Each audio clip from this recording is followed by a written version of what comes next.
Hi hello నమస్తే అండి. మేమైతే పౌర్ణమి పూజకైతే రెడీ అవ్వబోతున్నాము. మా అమ్మమ్మ అయితే ఆ చీర అయితే కట్టుకోకూడదు, ఇదైతే కట్టుకోవాలన్నారండి. కాటన్ చీరతోనే పూజలు అయితే చేస్తామండి. దానికి ఏ మైలు గట్ట ఉండదని. ఇంకైతే పూజకి అయితే స్టార్ట్ అవ్వబోతున్నాము. మా అమ్మమ్మ అయితే అవ్వండి ఆరతి అయితే చేసేస్తుందండి రెడీగా. అన్నీ రెడీ చేసి ఇచ్చిన తర్వాత మా అమ్మమ్మ అయితే తయారు చేసి మా అమ్మమ్మ చేతి వంట చాలా అంటే చాలా బాగుంటుందండి. ఇదైతే తెమ్మనం అంటాము. దీంట్లోని కొబ్బరికూరు బియ్యం రుబ్బిన తర్వాత వేసి అలా కలుపుతూ ఉండాలండి.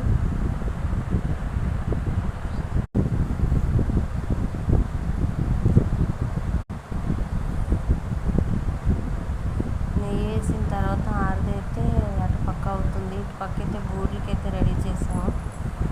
బూరెలది ఈరోజైతే అందరూ పెసర బూరెలు చేస్తారండి. మేము కూడా పెసర బూరెలు చేసాము.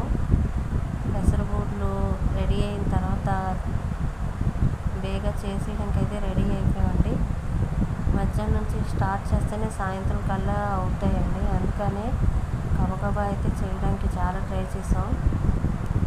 మా అత్త అయితే గబగబా చేసి ఇచ్చేస్తుంటే నేను గబగబా వేసాను. శనగపప్పు బూరెలు పెసర బూరెలు అయితే అయిపోయాయండి. శనగపప్పు బూరెలు కూడా చేయడానికి ఇవి కూడా అయిపోతున్నాయి.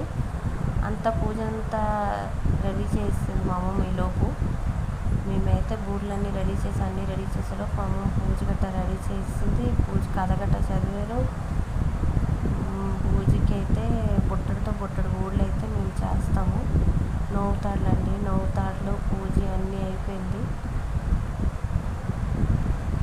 దాని తర్వాత అయితే మేమందరం ప్రసాదం ఇదేంటి అనుకుంటున్నారా, ఇదైతే అగరబత్తి అండి. ఇదైతే నైట్ అంతా కాలిందండి. మరి సాయంత్రం వెలిగిస్తే నైట్ అంతా కాలింది. రెండో రోజు బూరెలు తినేసి తోరణాలు అయితే కట్టుకున్నాము. ఆ బూరెలు తినేసి తోరణాలు కట్టుకోవాలండి. ఈ తోరణాలు అంతా ఒకరోజు ఉంచుతాము.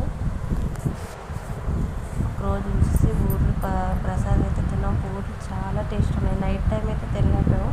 ఉదయాన్నే అయితే చాలా బాగా తిన్నామండి. తిమ్మనం ప్రసాదం తినేసి తోరణాలు అందరూ కట్టుకున్నాం.